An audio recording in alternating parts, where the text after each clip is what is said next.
Princess Rosette from the Red Fairy Book.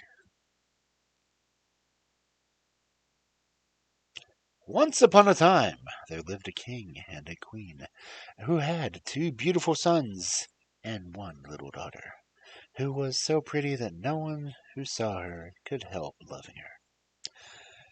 When it was time for the christening of the princess, the queen, as she always did, sent for all the fairies to be present at the ceremony, afterwards inviting them to a splendid banquet.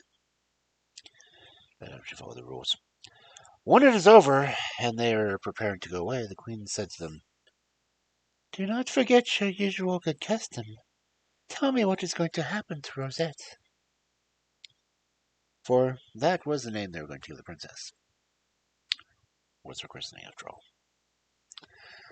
But the fairies said that they had left their book of magic at home, and they would come another day to tell her.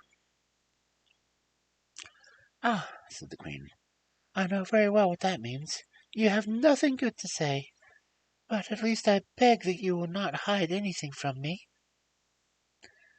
So, after a great deal of persuasion, they said, "Madam, we fear that Rosette may be the cause of great misfortunes to her brothers. They may even meet with their death through her. That is all we have been able to foresee about your little daughter. We are very sorry we have nothing better to tell you." Then they went away, leaving the queen very sad. So sad that the king noticed it, and he asked her what was the matter. The queen said that she had been sitting too near the fire and had burnt all the flax that was upon her distaff. "Oh, is that all?" said the king, and he went up to the garret and brought down some more flax that she could spin into 100 years. But the queen still looked sad, and the king asked her again what was the matter. She answered that she had been walking by the river and dropped one of her green satin slippers into the water.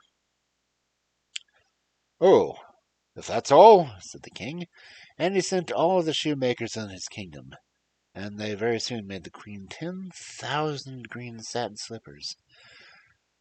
But she still looked very sad. So the king asked her again what was the matter, and this time she answered that in eating her porridge too hastily, she had swallowed her wedding ring.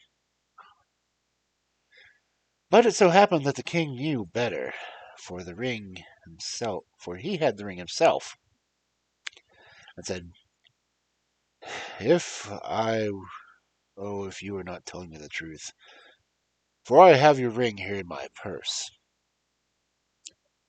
Then the queen was very much ashamed, and she saw that the king was vexed with her. So she told him that the fairies had predicted about Rosette, and begged him to think how the misfortunes might be prevented. Then it was the king's turn to look sad, and he said, "I see no way of saving our sons except by having Rosette's head cut off while she is still little."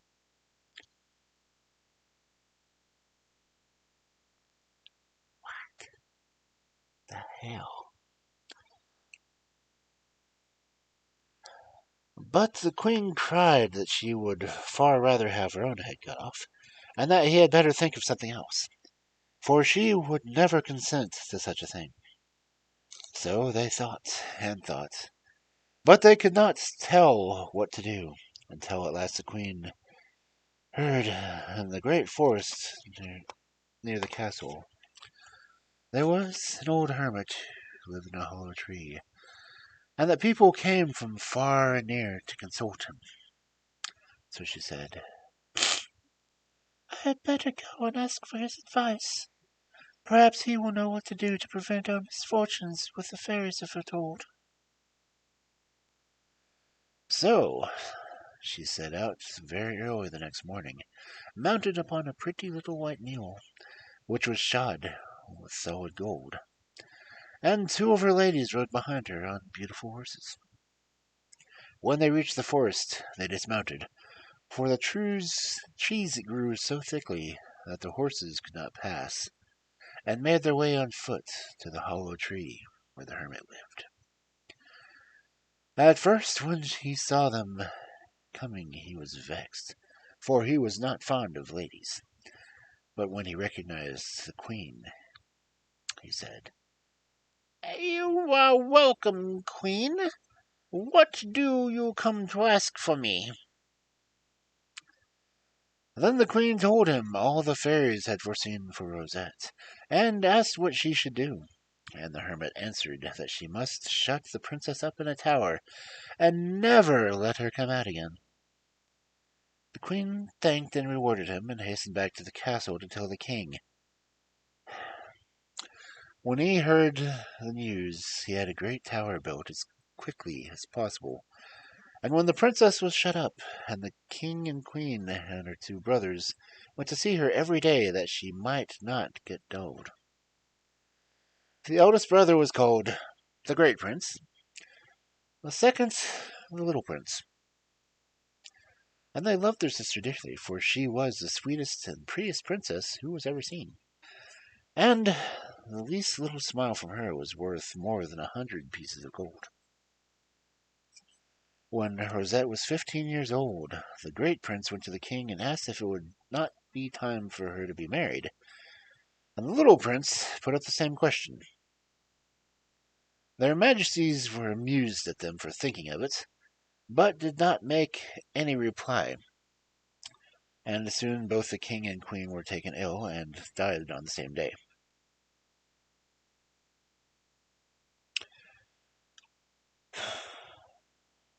Everybody was sorry, Rosette especially, and all the bells in the kingdom were tolled.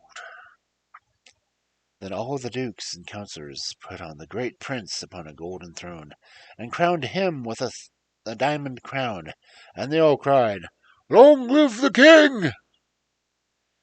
And after that there was nothing but feasting and rejoicing. The new king and his brother said to one another, "Now that we are masters, let us take our sister out of that dull tower which she is so tired of." They only had to go across the garden to reach the tower, which was very high and stood up in a corner. Rosette was busy with her embroidery, and when she saw her brothers, she got up and, taking the king's hand, cried, "Good morning, dear brother. Now that you are king, please take me out of this dull tower, for I am so tired of it." Then she began to cry, but the king kissed her and told her to dry her tears, and that she was just what they had come to do, to take her out of the tower and to bring her into their beautiful castle. And the prince showed her the pocket full of sugar plums he had brought for her, and said, "Make haste, and let us get away from this ugly tower, for very soon the king will arrange a grand marriage for you." When Rosette saw the beautiful garden, full of fruits and flowers, with green grass and sparkling fountains, she was so astonished that not a word could she say, for she had never in her life seen anything like it before. She looked about her, and ran hither and thither, gathering fruits and flowers, and her little dog Frisk, who was bright green all over, but had one ear, danced before her, crying, "Bow wow wow!" and turning head over heels in the most enchanting way. He was a white dog rolling in fresh grass. I'll just say that. Everyone was amused at Frisk's antics, but it was sudden he ran away into the little wood, and the princess was following after him, when to her great delight she saw a peacock, who was spreading its tail in the sunshine. Rosette thought she had never seen anything so pretty. She could not take her eyes off him, and there she stood entranced until the king and prince came up and asked her what was so amusing. She showed them the peacock and asked what it was, and they answered that it was the bird which people sometimes ate. "What?" the princess. "Do they dare kill that beautiful creature and eat it? I declare I will never marry anyone but the king of the peacocks, and when I am queen I will take very good care that nobody eats any of my subjects." Princesses. At this the king was very much astonished. But, little sister, he said, where shall we find the king of the peacocks? Oh, wherever you like, sire, she answered, but I will never marry anyone else. Princesses. After this, they took Rosette to the beautiful castle, and the peacock was brought with her, and told to walk about on the terrace outside her window, so that she might always see him. And the ladies of the court came to see the princess, and they thought her beautiful presents. Ribbons and dresses and sweetmeats, pearls and diamonds, dolls and embroidered slippers. And she was so brought up and said, "Thank you," so prettily, and was so gracious that everyone went away delighted with her. Meanwhile, the king and the prince were considering how they should find the king of the peacocks, if there was such a person in the world. And first of all, they had a portrait made of the princess, which was so like her that you really would have to be surprised if you had not spoken to. Then they said to her, "Since you will not marry anyone but the king of peacocks, we are going out together into the wide world to search for him. If we find him for you, we shall be very glad. In the meantime, mind you take good care of our kingdom." Rosette thanked them for all the trouble they were taking on her account, and promised to take great care of the kingdom, and only to amuse herself by looking at the peacock and making frisk dance while they were away. So they set out and asked everyone they met, "Do you know the king of peacocks?" But the answer was always, "No, no." Then they went on and on, so far that no one has ever been farther, and at last they came to the kingdom of the cockchafers.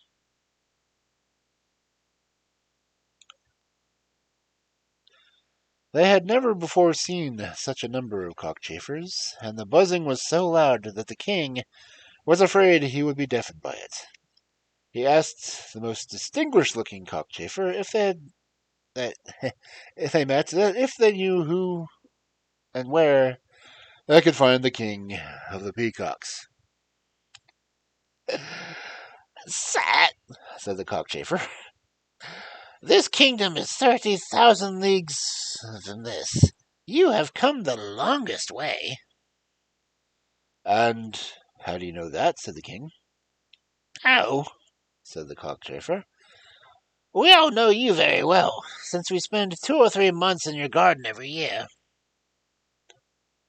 Thereupon the king and the prince made great friends with him, and they walked arm in arm and dined together, and afterwards the cockchafer showed them all the curiosities of his strange country, where the finest green leaf costs a gold piece and more. Then they set out again to finish their journey, and this time they knew the way, and they were not long upon the road. It was easy to guess that they had come to the right place, for they saw peacocks in every tree. Their cries could be heard a long way off. Peacocks are loud, if you ever heard one. When they reached the city, they found it full of men and women who were dressed entirely with peacock's feathers, which were evidently thought prettier than anything else. They soon met the king, who was driving about in a beautiful little golden carriage which glittered with diamonds, and was drawn at full speed by 12 peacocks. The king and the prince were delighted to see that the king of peacocks was as handsome as possible. He had curly golden hair and was very pale, and he wore a crown of peacock feathers. When he saw Rosette's brothers, he knew at once that they were strangers, and stopping his carriage, he sent for them to speak to him. And they had greeted him, they said, "Sire, we have come from very far away to show you a beautiful portrait." So saying, they drew from their traveling bag the picture of Rosette. The king looked at it in silence for a long time, but at last he said, I could not have believed that there was such a beautiful princess in the world. Indeed, she is really 100 times pretty as that, said the brothers. I think you must be making fun of me, replied the king of peacocks. Sire, said the prince, my brother is a king like yourself. He is called the king, and I am called the prince, and that is the portrait of our sister, the Princess Rosette. We have come to ask you if you would like to marry her. She is as good as she is beautiful, and we will give her a bushel of gold pieces for her dowry. Oh, with all my heart, replied the king, and I will make her very happy. She shall have whatever she likes, and I shall love her dearly. Only, I'll warn you that if she is not as pretty as you have told me, I will cut off both of your heads. Oh, certainly, we agree to that, said one of the brothers in one breath. Very well, off with you to prison, and stay there until the princess arrives, said the king of the peacocks. Well, and the princes were so sure that Rosette was far prettier than her portrait that they went without a murmur. They were very kindly treated, and that they might not feel dull, the king came to see them often. As for Rosette's portrait that had taken up to the palace, the king did nothing but gaze at it all night and all day. As the king and the prince had to stay in the prison, they sent a letter to the princess, telling her to pack up all her treasures as quickly as possible and come to them, as the king of the peacocks was waiting to marry her. But they did not say that they were in prison for fear of making her uneasy. When Rosette received the letter, she was so delighted that she ran about telling everyone that the king of peacocks was found and that she was going to marry him.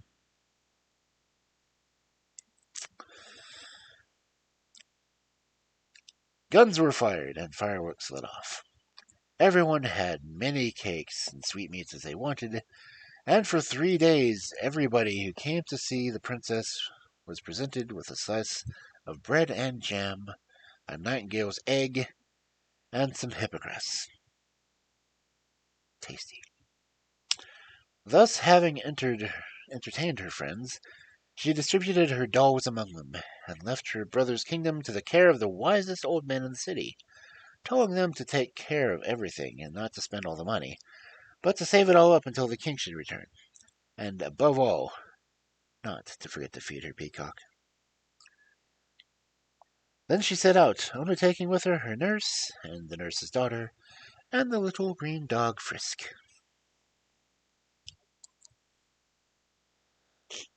They took a boat and put out to sea, and carrying with them a bushel of gold pieces and enough dresses to last the princess 10 years if she wore every 2 a day.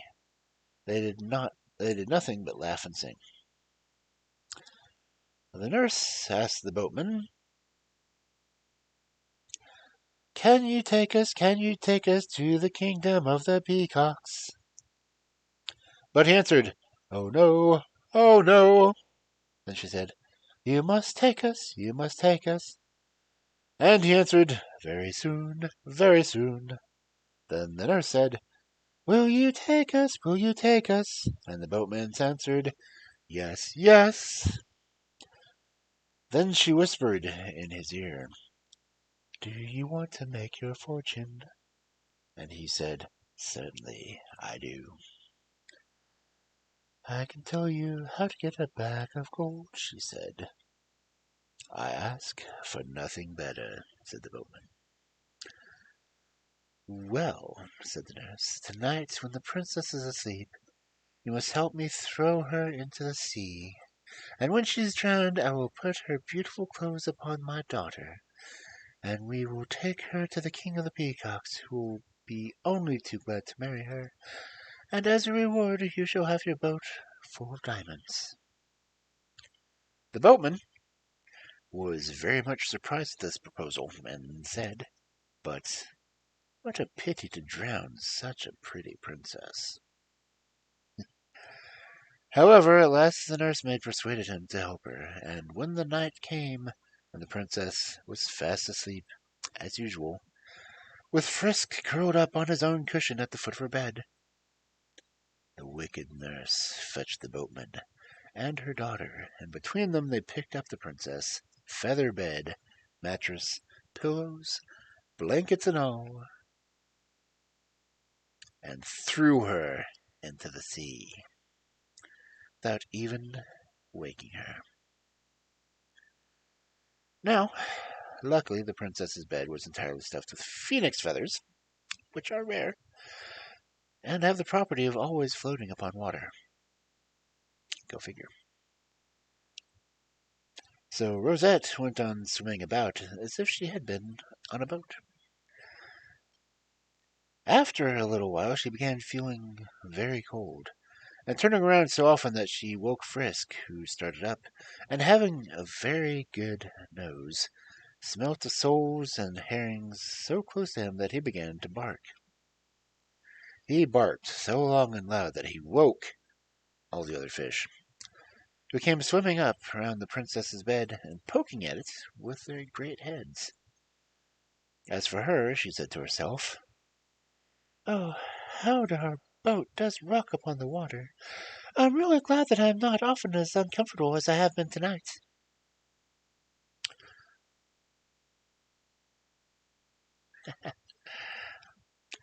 The wicked nurse and the boatman, who were by this time quite a long way off, heard Frisk barking, said to each other, "That horrid little animal and his mistress are drinking our health in sea-water now.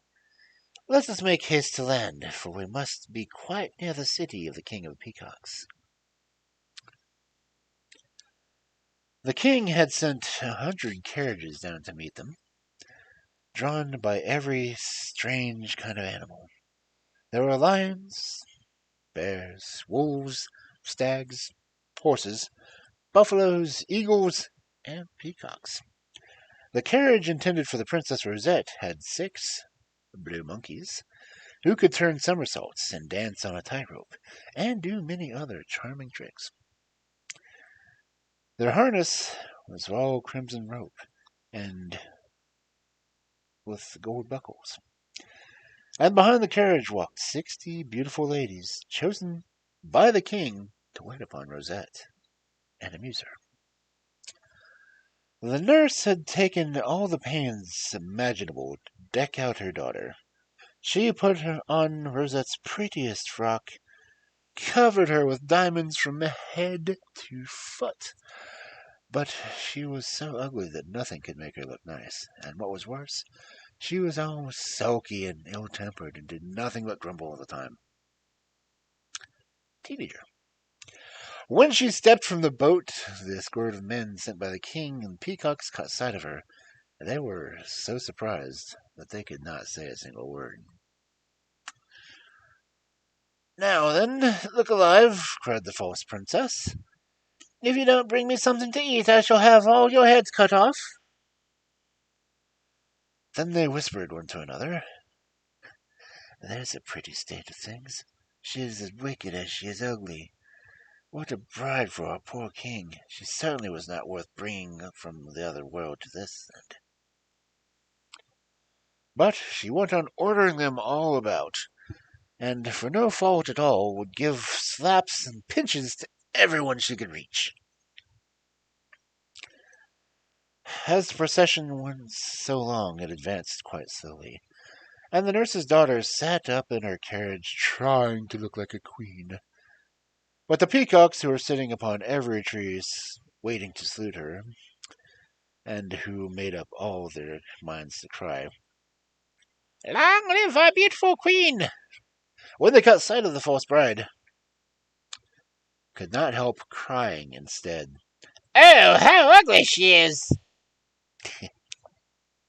which offended her so much that she said to the guards, "Make haste and kill all these insolent peacocks who have dared to insult me."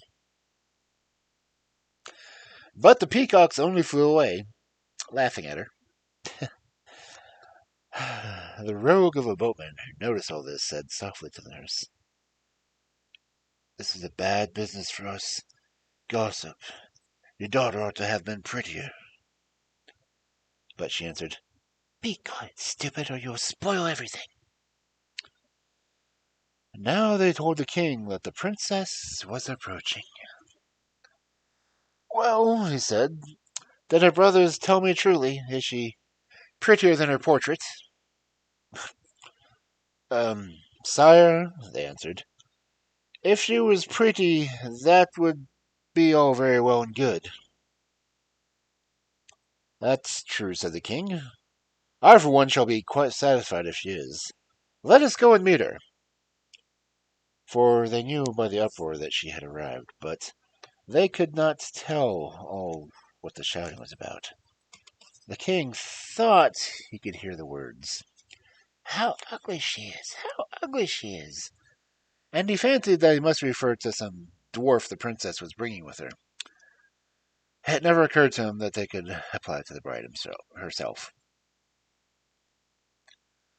The Princess Rosette's portrait was carried by the head of the procession, and after it walked the king surrounded by his courtiers. He was all impatient to see the lovely princess, but when he caught sight of the nurse's daughter, he was furiously angry and would not advance another step, for she was really ugly enough to have frightened anybody. Wow. What? He cried. Have those two rascals who are my prisoners dared play such a trick at this? Do as they propose. I shall marry this hideous creature? Let her be shut up in my great tower with her nurse and those who brought her here. As for them, I will have their heads cut off. Meanwhile, the king and the prince, who knew that their sister must have arrived, made themselves smart and sat expectingly every minute to be summoned to greet her. So, when the jailer came with soldiers and carried them down to the black dungeon which swarmed with toads and bats, and where they were put up to their necks in water, nobody could have been more surprised or dismayed as they were. This is kind of a dismal wedding, they said. What could have happened that we should be treated like this? They must mean to kill us. This idea annoyed them very much. 3 days passed before they heard any news, and then the king of the peacocks came and berated them through a hole in the wall. You've called yourselves a king and prince, he cried, to try to make me marry your sister, but you are nothing but beggars, not worth the water you drink. I mean to make short work of you, and this sword is being sharpened that will cut off your heads. King of peacocks, answered the king angrily, you had better take care of what you are about. I'm as good a king as yourself, and I have a splendid kingdom, and robes and crowns, and plenty of good red gold to do what I like with. You are pleased to jest about carving our heads off. Perhaps you should think we have stolen something from you. At first, the king of the peacocks was taken aback by this bold speech, and had half a mind to send them away altogether. But his prime minister declared that it would never do such a trick as to pass unpunished. Everybody would laugh at him. So the accusation was drawn up against them that they were impostors, and that they had promised the king a beautiful princess in marriage, whom, when she had arrived, promised to be an ugly peasant girl. This accusation was read to the prisoners, who cried out that they had spoken the truth, that their sister was indeed a princess more beautiful than they, and that there were some mystery about all this which could not fathom. Therefore they demanded 7 days in which to prove their innocence. The king of peacocks was so angry that he would hardly even grant them this favor. But at last he was persuaded to do so. While all of this was going on at court, let us see what has been happening to the real princess. When the first day broke, she and Frisk were equally astonished at finding themselves alone upon the sea, with no boat and no one to help them. The princess cried and cried, till even the fishes were sorry for her. "Alas," she said, "the king of the peacocks must have ordered me by throwing me into the sea to have changed his mind, and did not want to marry me. But how strange of him, when I shouldn't have loved him so much, and we should have been so happy together." And she cried even harder than ever, for she could not help still loving him. So for 2 days they floated up and down the sea, wet and shivering with the cold, and so hungry that when the princess saw some oysters, she caught them, and she and Frisk both ate some, though they didn't like them at all. When night came, the princess was so frightened that she said to Frisk, "Oh, do please keep barking for fear the souls should come and eat us up." Now, it happened that they had floated close enough to the shore, where a poor old man, living alone in a little cottage. When he heard Frisk barking, he thought to himself, "That must have been a shipwreck," for, dogs didn't really pass that way by chance. And he went out to see if he could be of any use. He soon saw the princess and Frisk floating up and down, and Rosette, stretching out her hands to him, cried, "Oh, good old man, do save me, or I shall die of cold and hunger."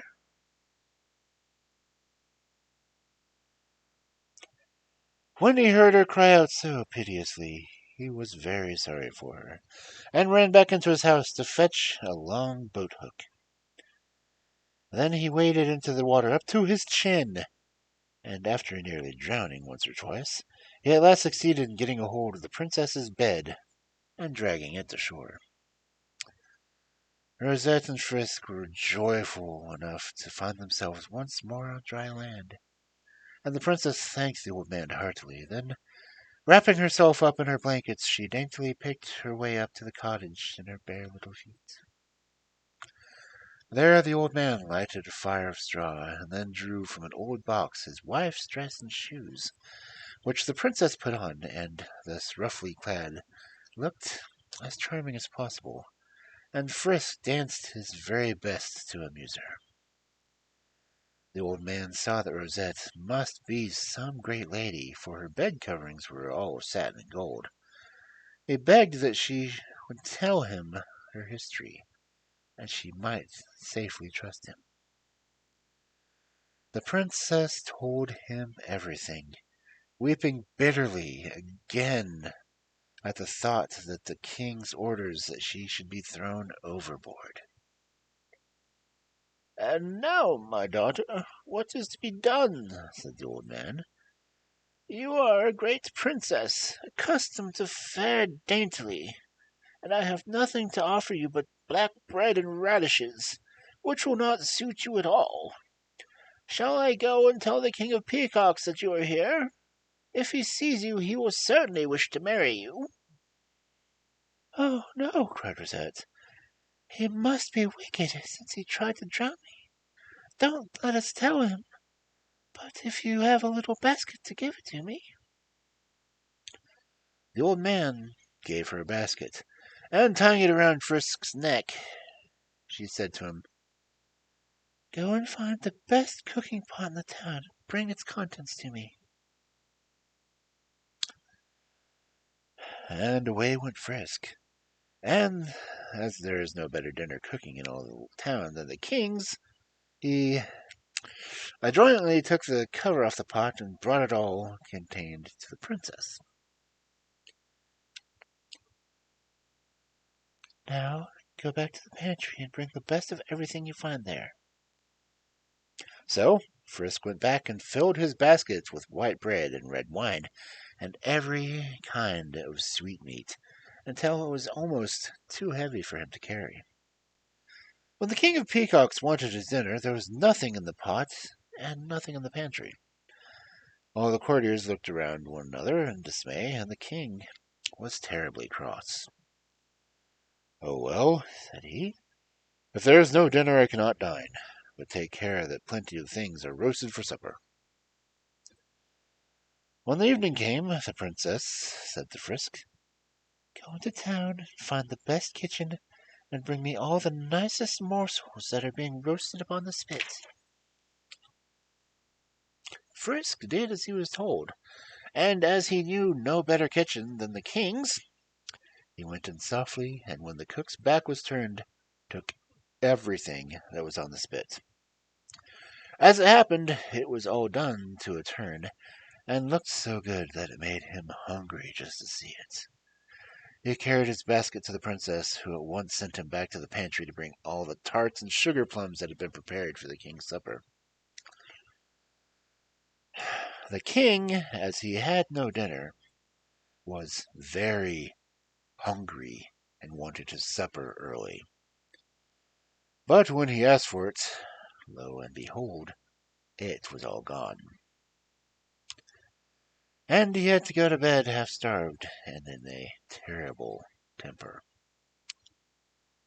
The next day, the same thing happened, and the next, so that for 3 days the king got nothing at all to eat. Because just when his dinner was or supper was ready to be served, it mysteriously disappeared. At last, the prime minister began to be afraid that the king would be starved to death. Maybe. So he resolved to hide himself in some dark corner of the kitchen and never take his eyes off the cooking pot. His surprise was great when he presently saw a little green dog with one ear slip softly into the kitchen, uncover the pot, transfer all of the contents to his basket, and run off. The prime minister followed hastily and tracked him all through town to the cottage of the good old man. Then he ran back to the king and told him that he had found out where all his dinners and suppers had gone. The king, who was very much astonished, said he should like to go and see for himself.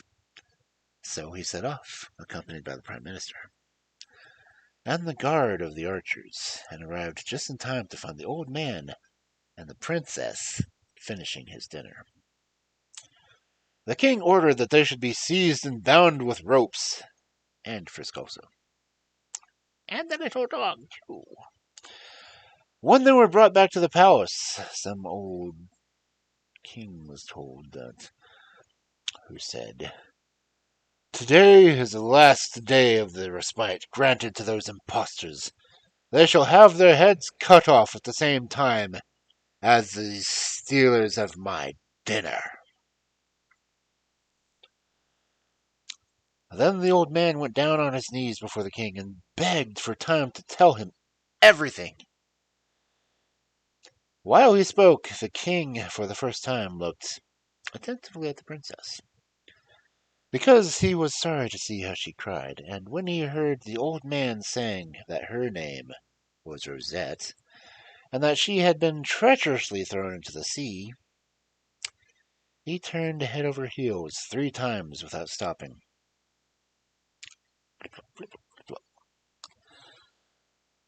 In spite of being quite weak from hunger, and ran to embrace her and untied the ropes which bound her with his own hands, declaring that he loved her with all his heart.